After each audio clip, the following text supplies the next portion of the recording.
volume for the people in the back. Is that possible, audio team? Test, test. I can get you up a few notches here. Barry, we'd love you on the steps, Barry. Barry, come on up. Sound good? You got a thumbs up from the back? Yeah. Can you guys hear me in the back? When I say free, you say Roberson. Free! Roberson. Free! Roberson. If you believe in justice, move closer and let's show the speakers some love. Let's go! Woo!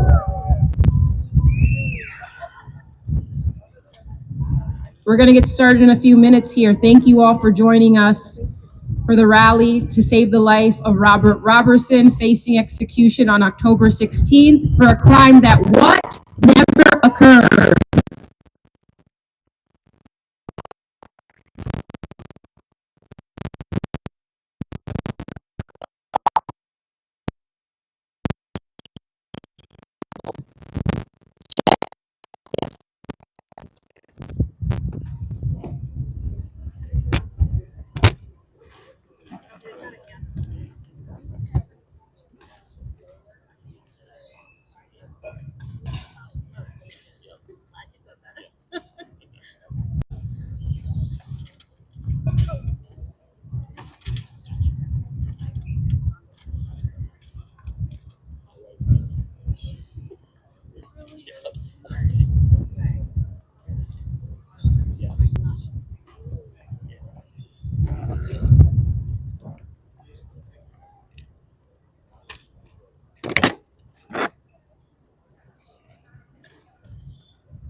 All right, testing.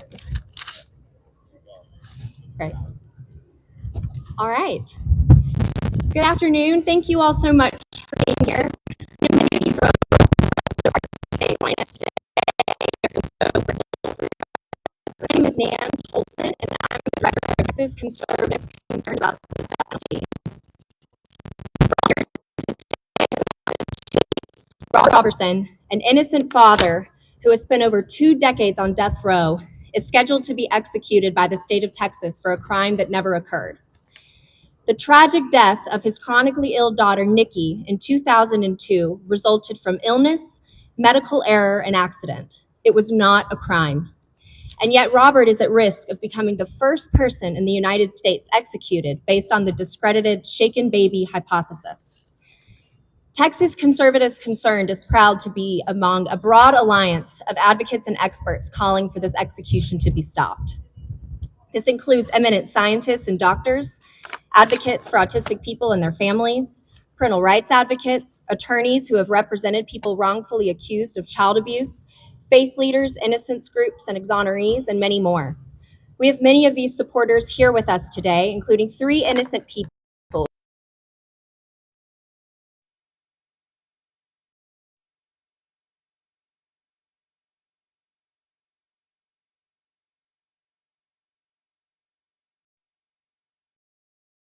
death of Robert's daughter, Nikki, directed his arrest, and testified for the prosecution at trial. After reviewing the new evidence, he now believes that Robert is innocent. I'm thrilled that you'll be able to hear from Reverend Wharton and some of these other supporters here today. We're grateful to the Texas lawmakers from both sides of the aisle who have called for a stop to this execution. And we're also thankful to stand alongside like-minded organizations who have expressed support for Robert, including the Texas Young Republican Federation and the Libertarian Party of Texas. And just this past week, we saw an incredible coalition of conservatives and pro-life activists come together and demand a new trial for Robert during a press conference held by Republican Representative Lacey Hull. This includes Crime Stoppers of Houston, Texas Right to Life, Republican donor Doug Deason, and more. It's not surprising, though, Because over the past year and a half, Texans of all walks of life and others worldwide have recognized that a horrific miscarriage of justice is at risk of being carried out. Hundreds of thousands of people are calling on Texas authorities to stop this execution. From the get-go, Robert's case has been littered with errors, inaccuracies, and a blatant disregard for his rights as a parent, and an outright refusal by those in authority to review the facts and evidence. This should deeply trouble every single Texan, regardless of their position on capital punishment. All Texans should agree that executing an innocent man is wrong. The objective medical evidence proving there was no crime in this case is so clear and so strong, it is unconscionable that the state is poised to take Robert's life. These concerns are why many of my fellow conservatives have called for a new trial or spoken out against this execution. The lack of integrity, transparency, and accuracy of a system that would willingly put a man like Robertson on death row and fast-track him toward an unjust execution are us with our values. It is irresponsible and the state of Texas, a state that prides itself on the deep life of securing justice, of leading with common sense, transparency, and facts, to allow this execution to proceed in just 12 days.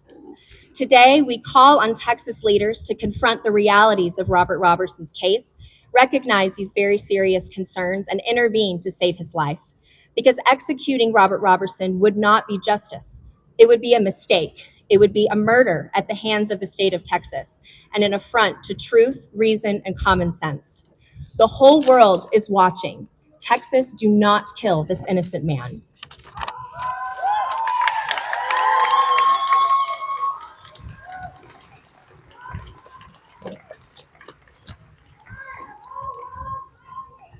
The whole world is watching. The whole world is watching. The whole world is watching. The whole world is watching. The whole world is watching. As we kick off our program, I am honored to read a statement from Republican State Representative Brian Harrison. Today, we're grateful for his steadfast support for Robert. Thank you for allowing me to address you this afternoon because I believe no issue is more important for the Texas government than protecting life and liberty, and we must ensure Texans are never deprived of them without due process. I am a proud conservative Republican, but questions of guilt and innocence should never be partisan.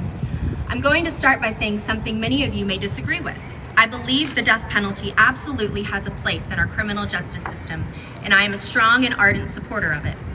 However, it's actually because of my support for the death penalty that I've been so compelled to speak out in the Robert Roberson case. I believe it's most incumbent on those of us who support the death penalty to be the most vigilant in ensuring potentially innocent people are never subjected to it. Our goal must always be to seek justice. And I don't know who on my side of the aisle still needs to hear this, but executing a potentially innocent person who has never had due process, who has never had a fair trial, is the exact opposite of justice. This should not be controversial. I am a fierce proponent for limited government, and all conservatives who claim to be skeptical of government's inability to get things right and who recall Reagan's words that government solutions are often worse than the problems they're trying to solve should join me in being willing to say that I will never blindly trust the government because the government gets it wrong a lot. Courts are the government, and they can get it wrong too. A year ago, on Robert's previous execution date, President Trump's now Health Secretary, Robert F. Kennedy Jr., made the following statement. Robert Roberson is scheduled to die in Texas at 6 p.m. Central Time. His execution would compound an already serious miscarriage of justice. Governor Abbott needs to step in. That was right then, and that is right now. This is a complex case, but let me try to make it simple. The public is now being confused and given misinformation from the government about how Nikki was supposedly murdered. The official narrative has changed dramatically over time. There are only two options. Was Robert convicted of murder under shaken baby syndrome, as the state said during trial, or was he convicted of beating his daughter to death, as the government dishonestly claims now? If she was a victim of shaken baby, then under the current junk science laws, Robert must be given a new trial because of how that hypothesis has come into doubt in the past 20 years. The government knows this, and that's why they're trying to confuse the public with the new allegation. The new claim is that Nikki was beaten so viciously that she died. This is demonstrably false. If we know anything from the CT scan that the jury was never shown, and the photos, It is that Nikki had no significant bruises, no significant lacerations, and not so much as a single hairline fracture anywhere on her body. Does the government really expect Texans to believe any 2-year-old child could be beaten to death without even one single serious bruise? Apparently they do. What is potentially the most shocking part of Robert's story is that his court-appointed trial attorney simply agreed with the prosecution that this was a classic shaken baby case. Therefore, no jury has ever been presented with any evidence or arguments of Robert's potential innocence. Justice demands that Robert be given a new trial so that a jury for the first time ever can judge his guilt or innocence on the totality of the evidence, including the mountain of potentially exculpatory evidence, something that has never once happened.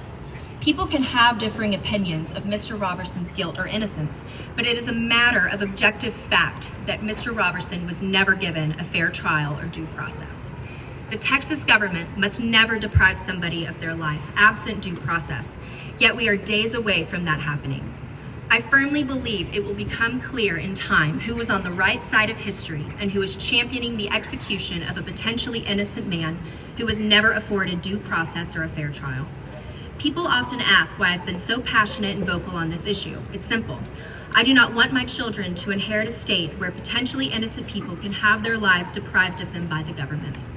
Join me in praying for the officials who have it within their power to grant Robert Roberson a new trial, do so that true justice can finally be delivered.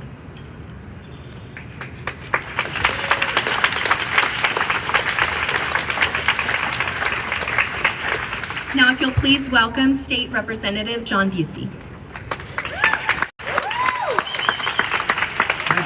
Thank you so much, everyone, for being here. One, I want to thank Brian Harrison for those words. I hope you heard them.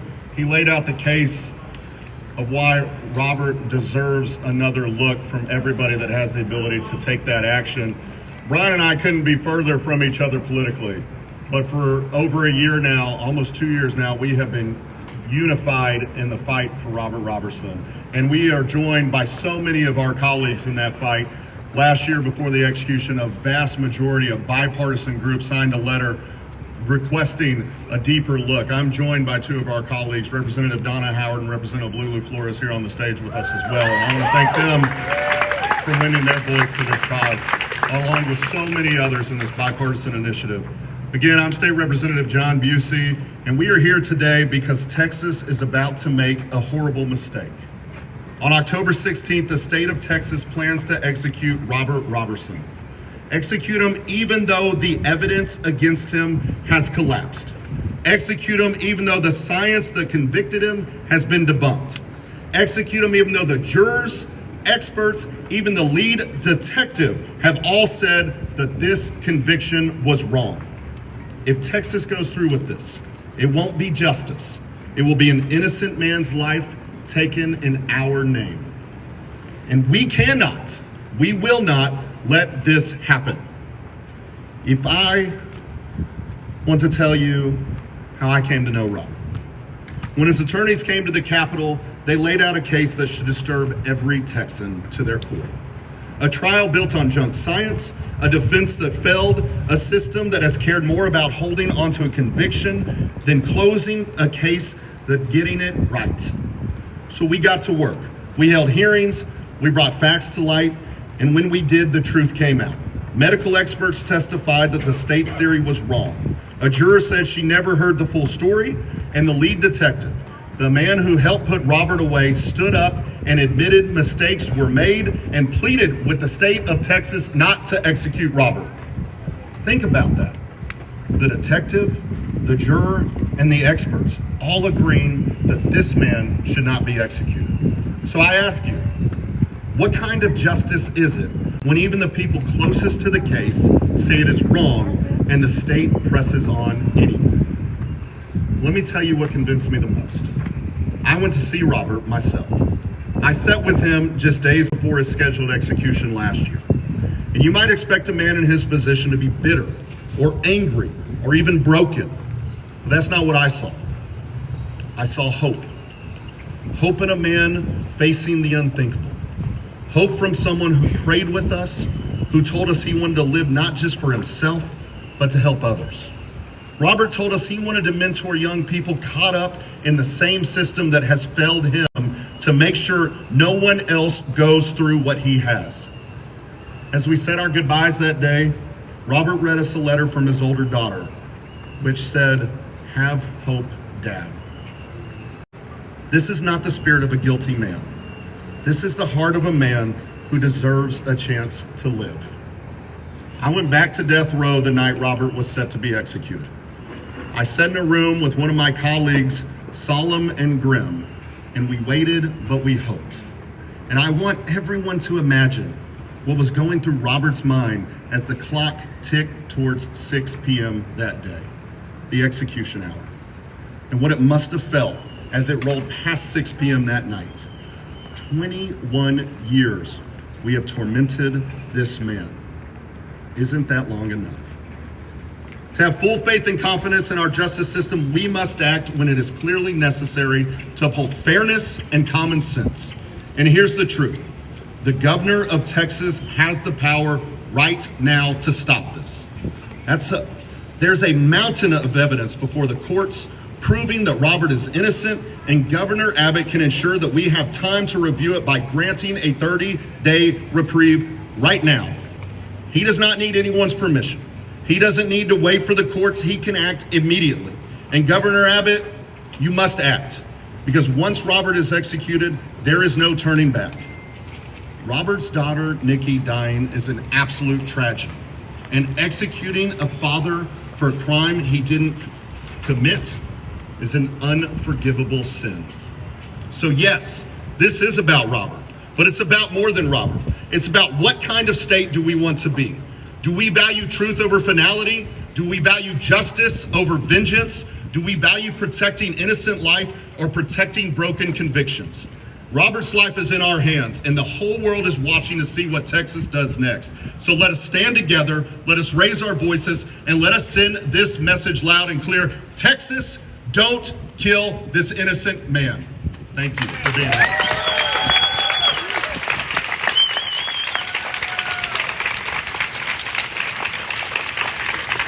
Thank you, Representative.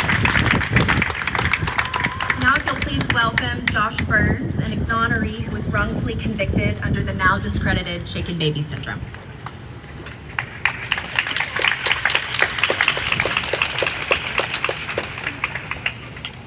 Thank you, everybody, for being here today and coming out under this hot sun. We appreciate all of you. My name is Josh Burns. 10 years ago, I was convicted of a crime I didn't commit in the state of Michigan. After my 2-month-old daughter fell ill, my wife and I found ourselves face to face with a child abuse pediatrician who called Child Protective Services on us and accused us of shaken baby syndrome. Our daughter was taken from us and put into foster care with strangers, and we were in the battle to prove our innocence and retain our parental rights. Since I was the last one alone with our daughter before she got sick, I was charged criminally with child abuse. My wife was allowed 3 one-hour visits a week with our daughter, and I wasn't allowed to see her at all. After 7 months of civil court proceedings, my wife was able to get our daughter home. But that same day, I was forced to pack all my things and given 1 hour to move out of our family home, since I was charged criminally and still facing a criminal trial. I was eventually convicted. I served 1 year in prison and lost the first 2 years with my daughter. Finally, last year, after a 10-year battle fighting for my innocence, I was exonerated and declared innocent thanks to the tireless work of the University of Michigan Innocence Clinic and the Michigan Attorney General's Conviction Integrity Unit. So 3 years ago, my family relocated to Texas. Our belief was that Texas cherishes liberty, parental rights, and evidence-based science. But then I learned about Robert Roberson, who is a father on Texas death row and now scheduled to be executed in less than 2 weeks under the same scientifically unsound shaken baby syndrome hypothesis that has caused my family so much harm. It is so hard to overstate the nightmare of not only having a gravely ill child, but being wrongfully accused of harming that person that you love the most. We cannot allow Robert to be executed. Robert's daughter, Nikki, was a very sick child, and he sought medical care for her many times. Finally, like me, Robert found himself face to face with a child abuse pediatrician. In fact, there is a man here today in this crowd who came face to face with the same child abuse pediatrician from Robert's case. My friend Andrew Rourke was wrongfully convicted of shaken baby syndrome. He spent 13 years in prison here in Texas. Andrew and I had the pleasure of meeting last year at the Innocence Network conference. And we were able to cross that stage together as first-year exonerees. We were actually exonerated the same week last November within 3 days of each other. Andrew has become a dear friend, and I'm so grateful that he and his wife, Kelly, are here with us today. Andrew, can you raise your hand so we can acknowledge you in the crowd?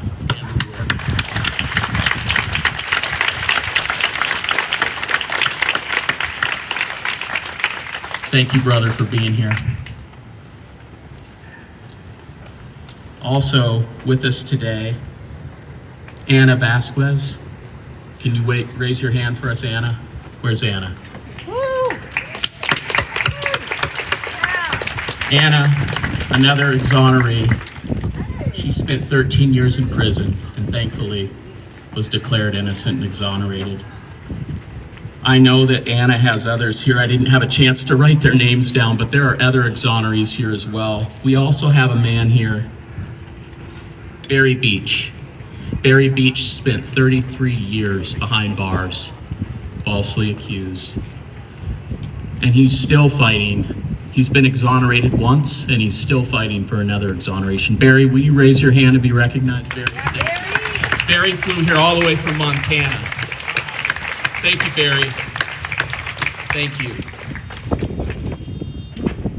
To all my brothers and sister exonerees here today who've been to these Innocence Network conferences, I'm going to try to say this. How sweet would it be to attend that conference with Robert and watch him cross that stage?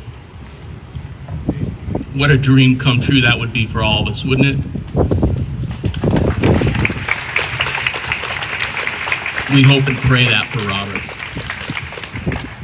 I have worked with so many champions of justice in this fight for Robert's life, from all sides of politics. Law enforcement agencies, groups who support the death penalty, groups who want to abolish it. But the one thing we all agree on is that Robert and Nikki deserve truth and justice. And we all agree the only way we can get truth and justice is to ensure that all the evidence is heard. So I once again ask the courts to order a stay of execution and a new trial. Robert was convicted using junk science that no longer stands under the scrutiny of truth and justice. And Andrew and I stand here today as living proof of that fact. To those in Texas who have the authority to stop this execution, I have this message.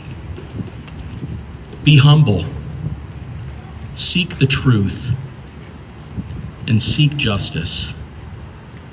We cannot undo a wrongful execution, but we can undo a wrongful conviction.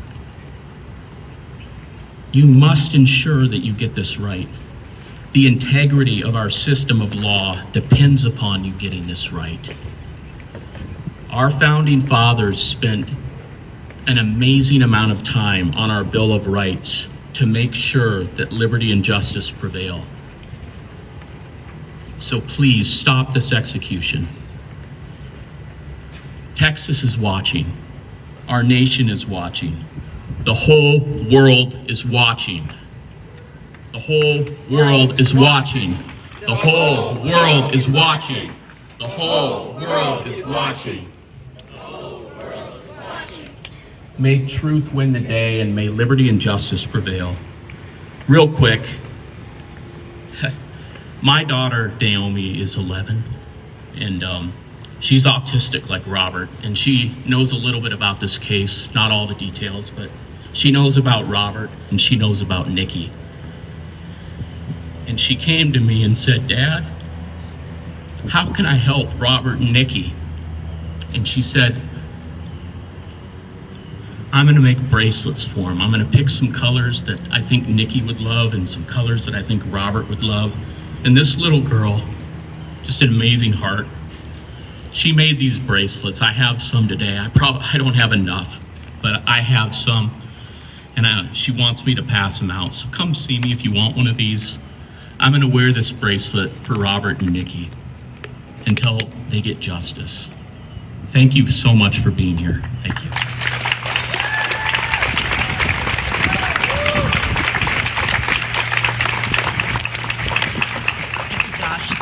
Please welcome Jackie Benestante, Executive Director of the Autism Society of Texas.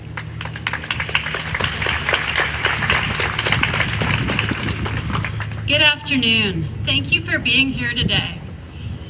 We stand on these Capitol steps not just to demand justice for one man, but to confront a failure that should shake every one of us to our core.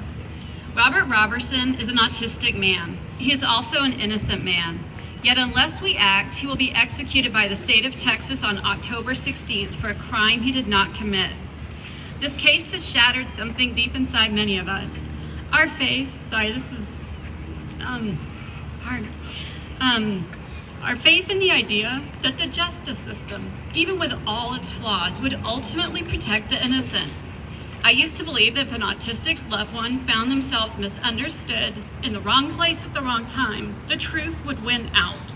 But Robert's story has forced many parents of autistic loved ones and autistic adults to confront a chilling reality that when autism meets ignorance in the courtroom, justice is not guaranteed. In 2002, Robert brought his 2-year-old daughter Nikki to the only hospital in rural Palestine, Texas. She had a high fever, a history of chronic illness, and had been prescribed medications now known to suppress breathing in children. Tragically, Nikki passed away. The medication that Robert was instructed to give his daughter likely contributed to Nikki's tragic death. Robert did what any loving father would do. He sought help. But instead of receiving compassion, he was met with suspicion. Because Robert had not yet been diagnosed with autism, his quiet and reserved demeanor, his lack of visible emotion were misinterpreted as signs of guilt. Medical staff and police described him as unemotional, detached, and cold. These misperceptions became the foundation for the prosecution's case. But here's the truth. Those weren't signs of guilt, they were signs of autism. Too often, people with autism are misunderstood and misjudged when they come into contact with the criminal justice system. Robert did not present like the hospital staff or the police expected a concerned father to act, so they rushed to judgment against him. Robert wasn't formally diagnosed with autism spectrum disorder until 2018, long after his trial. But as many adults who we see receive a late autism diagnosis, signs were always there. From as early as preschool, he was identified as a child with special needs, including a significant speech delay. He received both speech therapy and special education services, clear indicators of the neurodevelopmental challenges that would later be recognized as autism. At his 2003 trial, none of this was presented. Robert didn't testify, no expert explained what autism is or how it affects communication or emotional expression. The jury never heard that his outwardly calm appearance was not indifference, it was due to his autism. They didn't know that his body language, his posture, his lack of eye contact, so easily misjudged by observers, masked deep distress and heartbreak. The jury never had the chance to truly understand who Robert Roberson is, and because of that, they sentenced him to die. This case is more than a tragic error, it's a warning. It tells us that the criminal justice system is still unequipped to understand autism, that we are criminalizing disability, If we let this execution go forward, we are saying that misunderstanding someone's neurology is enough to kill them. As executive director at the Autism Society of Texas, I've seen the progress we've made in raising autism acceptance, but Robert's case just shows how far we still have to go. If the state proceeds with this execution, it will not only be executing an innocent man, it will be sending a message that being autistic in America can be a death sentence when the system fails to understand you. We must not let that happen. I call on Governor Greg Abbott and every person with the power to intervene. Stop this execution. Re-examine the evidence. Listen to the science. Listen to the experts. Listen to your own conscience. The whole world is watching. Say, the whole world is watching. The whole world is watching. The whole world is watching. The whole world is watching. Thank you. And to all of you here today, keep raising your voices. Keep fighting. Not just for Robert Robertson, but for every innocent person, for every autistic person who deserves to live in a world where being misunderstood doesn't cost them their life. Thank you.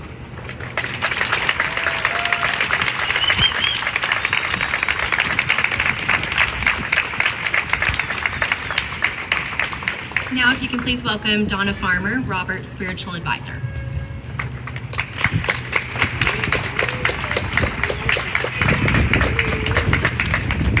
See everybody getting up here with something to read, and I'm just winging it.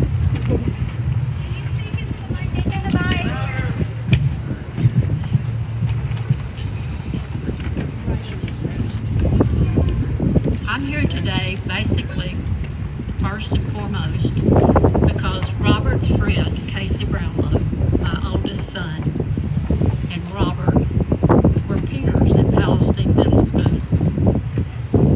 When Casey saw that Robert was going to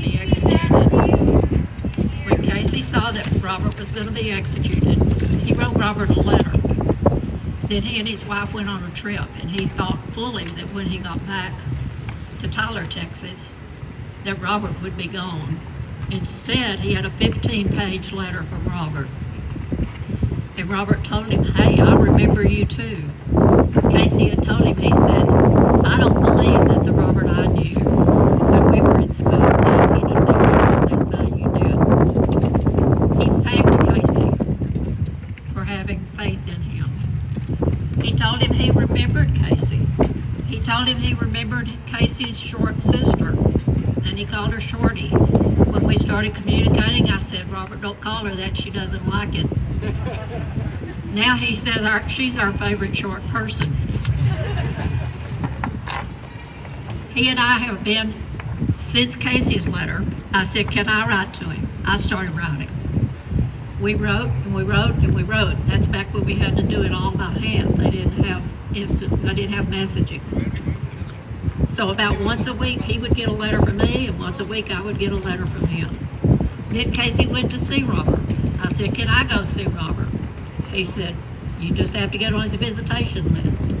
So I got on Robert's visitation list. I've been on it ever since. Robert wrote to me all the time during the last 10, 12 years of my late husband's life as he was going through dementia.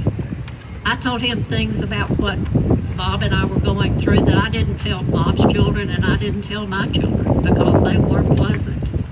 And I thought, Robert will never tell. And he never did. But he prayed for us. Whatever was going on with him, I prayed for him. We're still doing that. Now we just do it through Securus messaging instead of on paper and pen.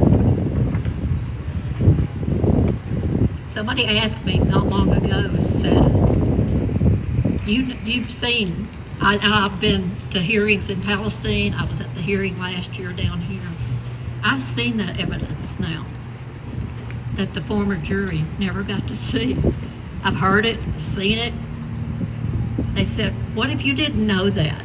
Would you still believe in Robert?" I said, "I'd have to still believe in Robert because my first impression of Robert was what my son Casey said. This is who Robert is." and I trusted Casey's judgment and character. Y'all, I was on my way. I was on my way to Huntsville last year in October on the 17th. And my daughter-in-law called me and she said, "Where are you?" In East Texas. I said, "I'm in front of Brookshire's." She said, "You need to come back." I said, I'm on my way to Huntsville." She said, "You've got to come back. Come to the house."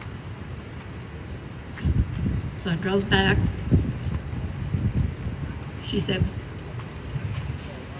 "Casey's gone." She said, "I think it probably happened last night." Said, "He had curly hair like I do." She said all of his hair was still in place from when he went to bed. The day that Robert was supposed to be executed, he was supposed to be killed by the state of Texas. His friend, my son, died. And the judge saw fit back a couple of months ago to set the same date this year. Robert prays for me, I pray for Robert. It's keep the faith. I told him last year, he said, "I don't know." He said, "I've got hope." I said, "You keep that hope." I said, "I believe in miracles. I'm praying for a miracle." When we got Republicans and Democrats across the aisle to sign, that many of you, 100 and whatever, signed together saying, "We think this is a miscarriage of justice." I said, "Robert, that was a miracle." We had Texas Republicans and Democrats get together for a miracle.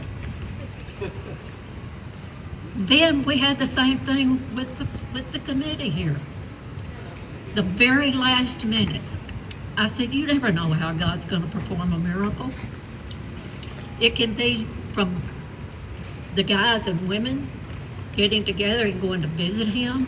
He said, "Mama Donna, they treated me like a real person when they came to the prison. They took the cuffs off, the prison did. They took the shackles off." He said, "They shook my hand." And he said before they left, they hugged me and we had prayer together. I said, "Robert, those are miracles." I'm still praying for those miracles. I'm praying today. My prayers have been for that. My prayers are at that. All of you who are telling me how many days are left, I don't appreciate it, because that's kind of my means of trying to deal with these dates. I just don't count. But my prayer is that our elected officials will have the humility, and I know it's hard in Texas to be humble, have the humility to have the wisdom to correct while we still can and save the life of a man whose life is just as important as the governor is your life and my life is. Thank you.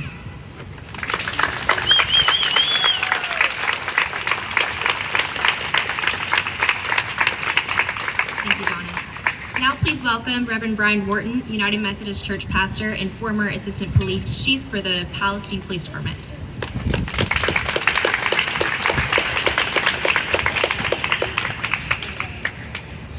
I am all of those things and a few others.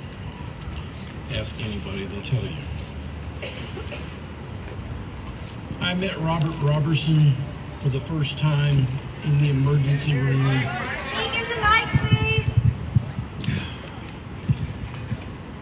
I met Robert Roberson for the first time in the emergency room at Palestine Regional Medical Center. I was a police officer. More specifically, I was the chief of detectives. The ER, as you could imagine, that evening was busy. Most of it was swirling around Nikki's bed. And everybody had a story to tell about what was going on. The nurses, the doctors, Robert, and others. And out of all those voices that we were hearing that night, we gave the least credibility to the one it turns out we should have listened the closest to. Because, you see, Robert's story was just too simple, too easy. In our perceptions of the police officers and all the rest of the experts in the room just couldn't accept that simplicity. Someone needed to be responsible for Nikki's condition. And so we all went to work. The police, the doctors, the experts, and we cobbled together a story that we felt like, as professionals and experts, made sense. It fit our perceptions. It fit our understandings. It fit the science that we have come to understand is drastically flawed.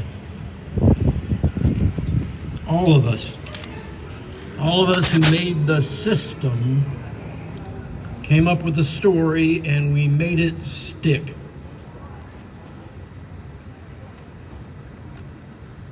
I have to say, though, by the time we got through the trial, I wasn't comfortable. There was some things that happened during the trial that I thought were not right. And I was never comfortable with the death penalty as an idea to begin with, but I always said, if the state wants to do this, we've got to do it perfectly. There can be no room for error in these kind of cases. And so I wasn't surprised 10 years down the road when a lawyer came knocking at my door. I've been watching Robert. The Department of Corrections keeps a website with all the death penalty cases on it, and I was watching it, and I assumed that as long as his name was still on the list, as long as I could still see him, he was alive, and there was an attorney trying to get him some relief, someone advocating for Robert. And surely those errors that I could see in the trial was sufficient for some sort of relief. And it didn't come. But his attorney did. And so we began to speak to each other, and I began to look at the things that she was presenting. She affirmed for me that those things that I saw in his trial that were not right were in fact not right, shouldn't have happened. But here we are, she and I, 10 years down the road, and still, with all the evidence, be willing to bet there's some of you out there that have read all of that, the filings, the testimonies, the records, and like me, you're as equally certain that we, the police, the courts, the doctors, the medical examiner, all of us made mistakes which have put an innocent man in danger of execution. I, with you, are now witness to the lengths that system will go, the state will go to sustain a conviction, to simply keep the gears moving, keep the gears grinding forward. No thought whatsoever for the humanity that gets bound up in those gears and the justice that's being denied. Robert is not an inconsequential convict. He is a man. He is a very good man, full of grace and joy and forgiveness. Like all of us, not without flaws, but absolutely a man without guile. Robert has never wavered from the truth that he told in the emergency room 20 some odd years ago in Palestine, Texas. And as it turns out, despite his lack of education, despite his autism, he's the only one that got it right. There is no shame for any of us who've been involved in this system with Robert and other cases to admit our errors and to participate in the redress. However, there is shame, and there will be enduring culpability for all of those who, because of pride or just indifference, participate in compelling this execution of an innocent man. And so to the state of Texas, I say the whole world is watching. Texas, do not kill this innocent man.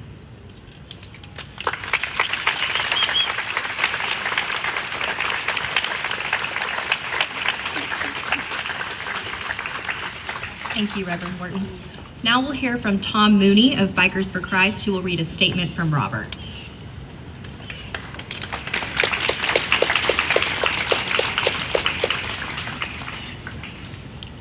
Yes, the first time I met Robert was at Texas Death Row.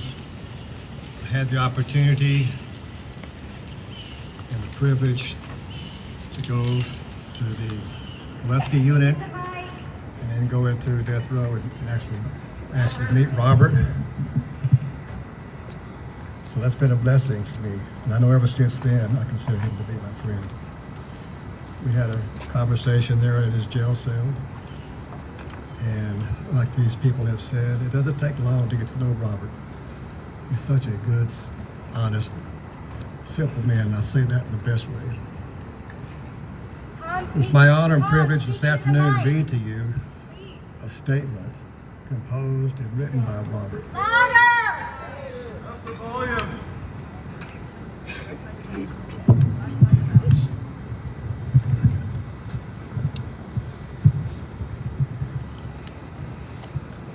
Robert starts out saying, "Our Father who is in heaven, hallowed be your name.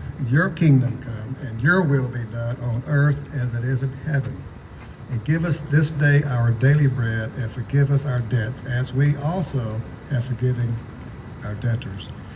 And do not lead us into temptation, but deliver us from evil. For yours is the kingdom, and the power, and the glory forever. Amen."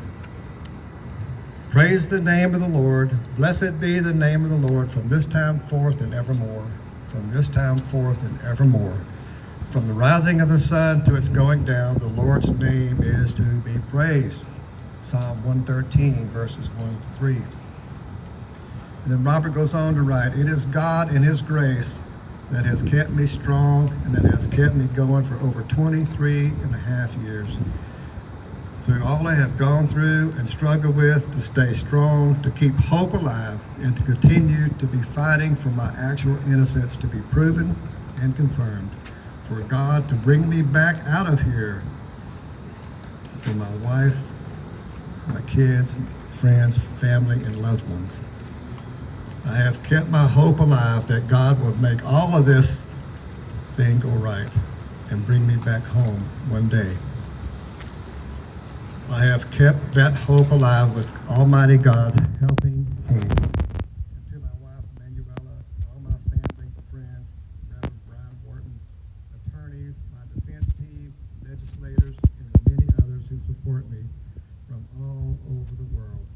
All of those standing with me for all these many years, I want you to know that I'm very, very grateful and honored for that. I'm proud and thankful, so very happy to have you all in my life.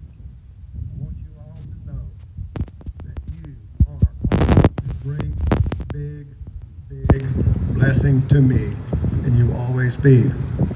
I couldn't have made it without each and every one of you being there for me and standing by me.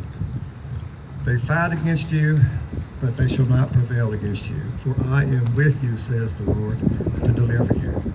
Jeremiah 1, verse 19. No weapon that is formed against you will prosper. Every tongue that accuses you in judgment, you will condemn. And this is the heritage of the saints of the Lord. and their vindication is from me, declares the Lord. Isaiah 54, verse 17.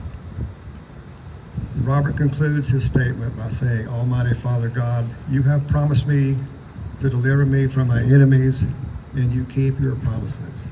We praise you for the works you have done, the works you are doing, and the works you will do. And thank you for fighting for me. Thank you for being near me. In Christ Jesus' mighty name I pray. Amen. Amen.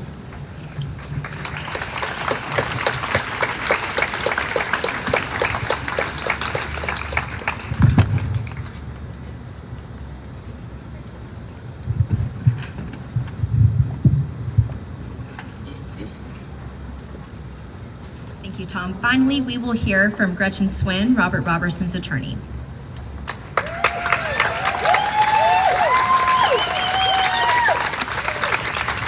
Thank you.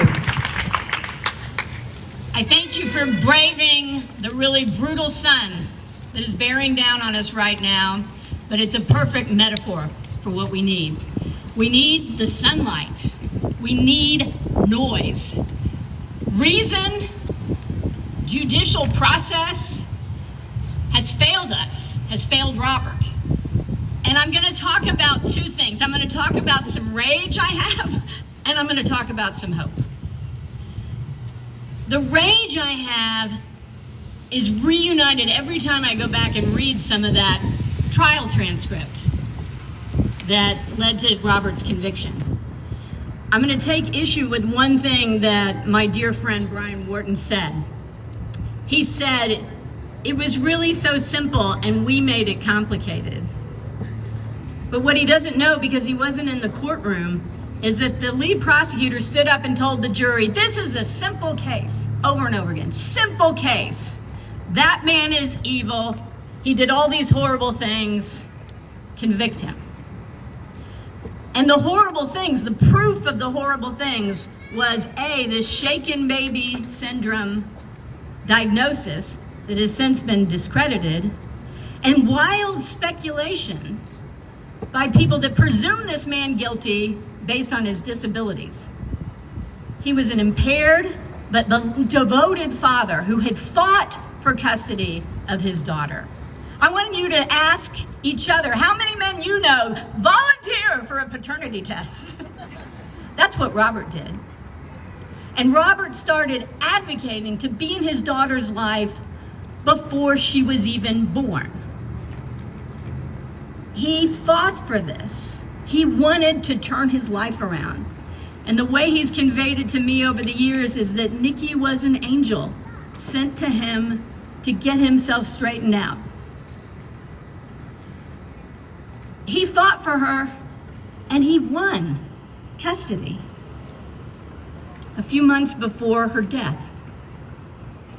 What he hadn't been a part of were the 2 years of her life where she was chronically ill. Taken to the ER, taken to neurologists, taken to ear, throat, and nose specialists, all these problems, multiple strains of antibiotics that didn't fix the problems.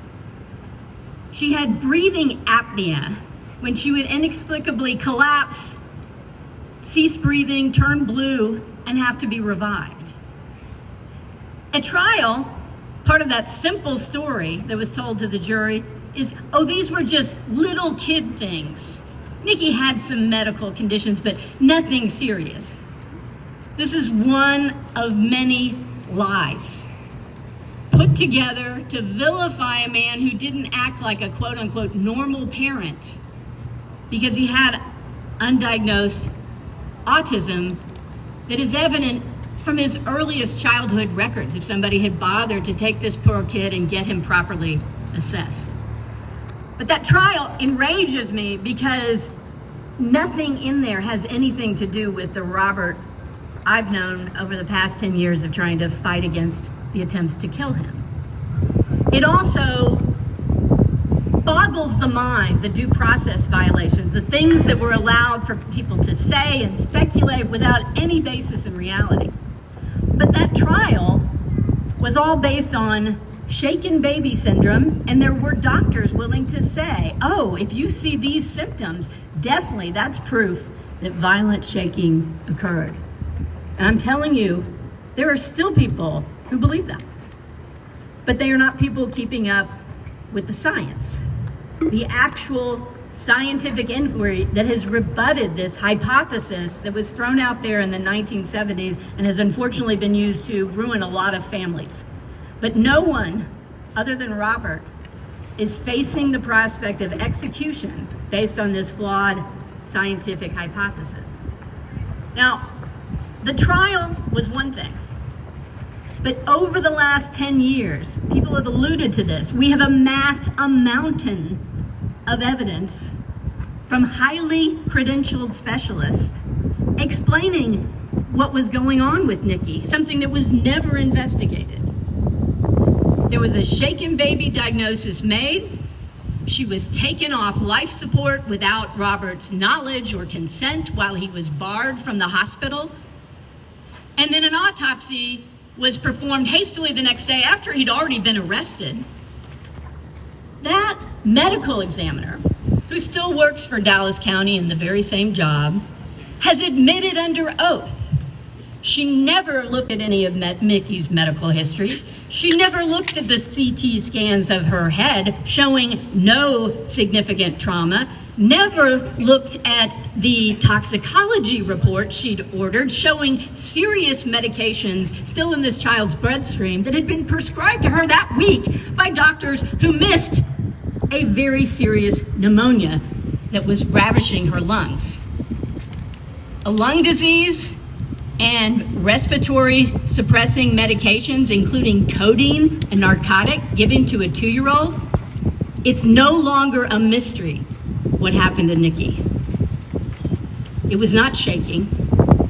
It was her chronic, serious health conditions that were missed by well-meaning doctors, perhaps, but it was missed.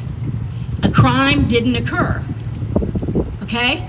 But guess what? Here's more of my rage.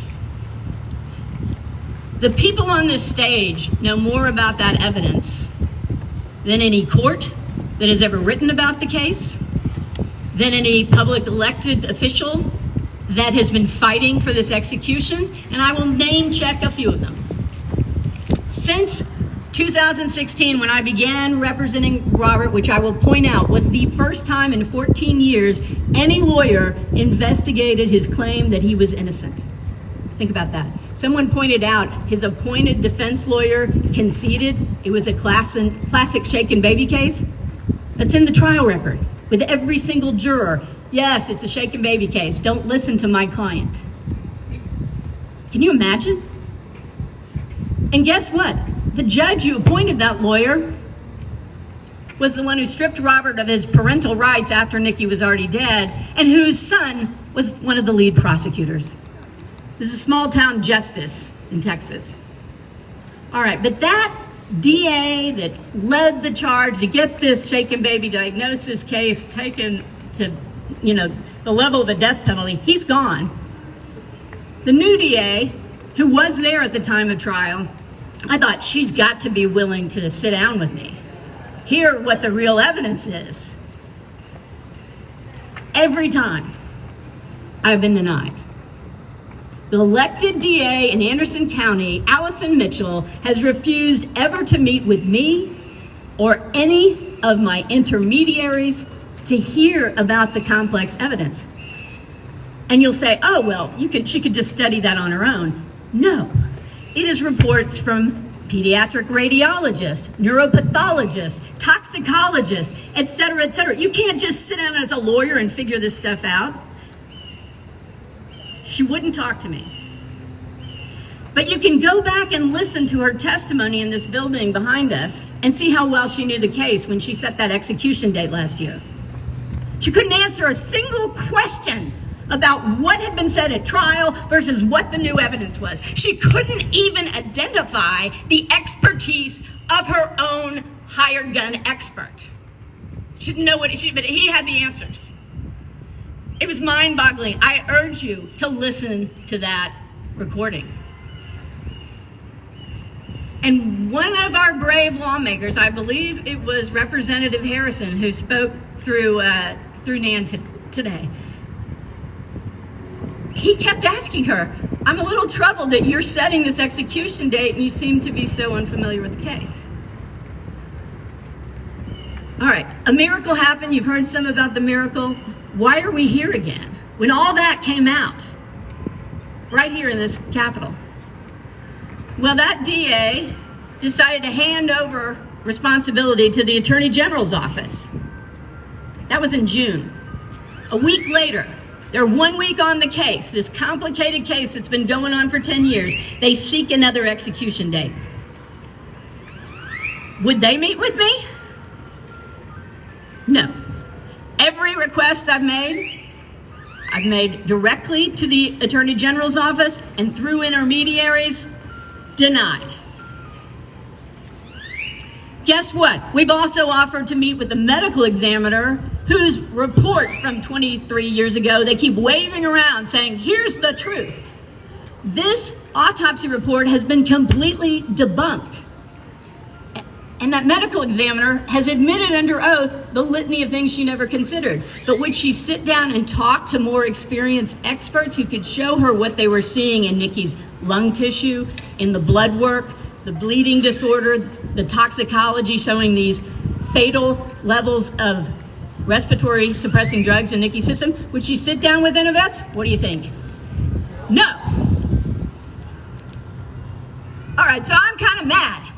And I feel a little like a hobbit fighting against orcs, okay? Because the orcs are out there on the internet spewing garbage day in, day out, lying about Robert, lying about this case. You should be enraged. A lot of these people are elected representatives. I have no clue what they're doing. They certainly know nothing about the new evidence, and they never mention it. They keep reciting that autopsy report, but then they've added a whole new layer of lies. The new lie is that Nikki was beaten to death. All right, let me point something out to you. If Nikki had been beaten to death, there would have been no shaken baby syndrome diagnosis. The reason that thing exists, it came into being because of mysterious collapses of infants and toddlers where doctors couldn't figure out, and there was a speculation, maybe this explained this internal condition when you didn't see anything on the outside.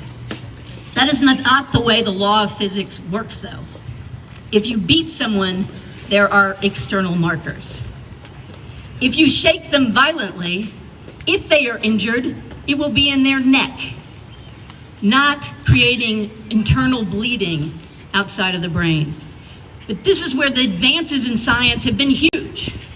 But it has left behind, it seems, many in the pediatric community who spent years diagnosing this thing, sending probably thousands of people to prison for something that was a speculation, and the very man who threw it out there as a hypothesis disavowed it and was shocked that people were being accused of criminal actions based on his thought experiment. So I have all this rage about the lies, and I need your help fighting back against this. Learn the case, anything you want to see. I mean, I am so transparent, it's not even funny, because I'm not a real defense attorney. I'm about telling the truth. And I have nothing but righteous rage on behalf of my client, Robert, because I don't think he's potentially innocent. I know he's innocent. I know it. And I know there was no crime.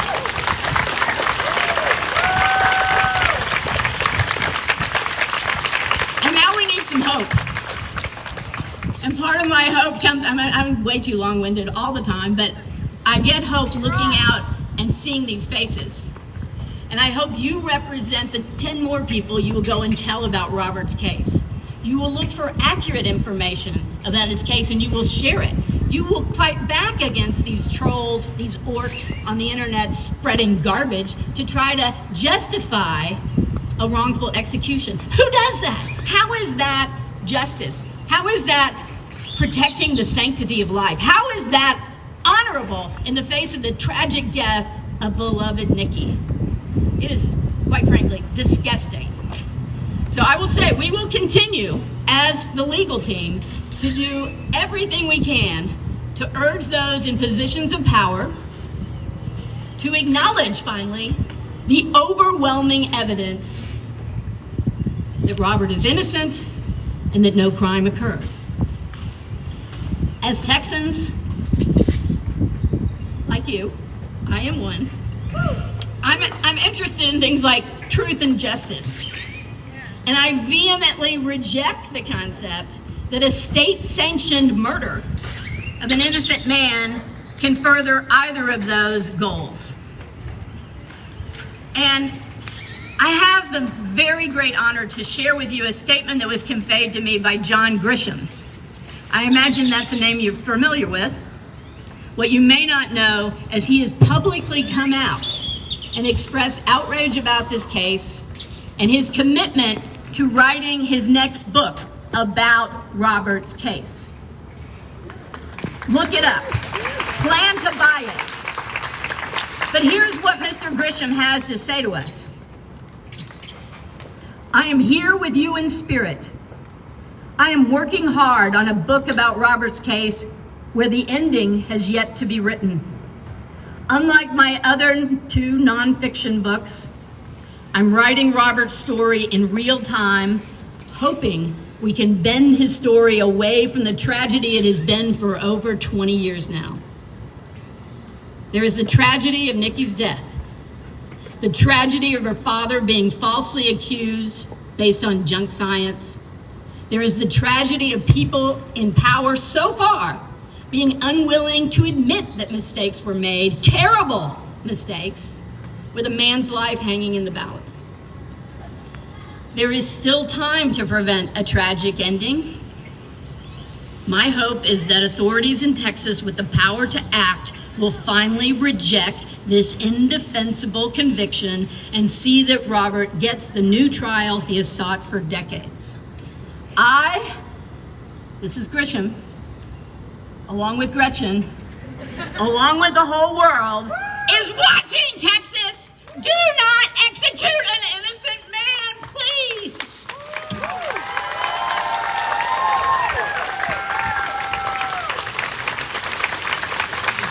And I'll tell you people, there are some really powerful voices up here on the stage, and we have committed to making ourselves available to journalists who want to ask us questions. We will stay here until we collapse, but we like to do it in the shade. So thank you, and please learn the case. Fight back.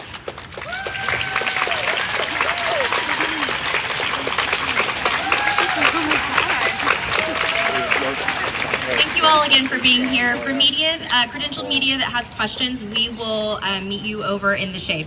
Thank you. Gretchen, just leave. Excuse me.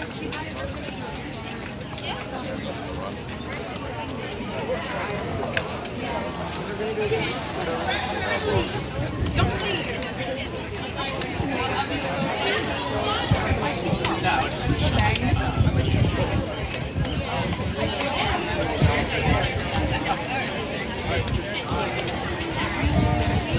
Anna, before I go, text me later.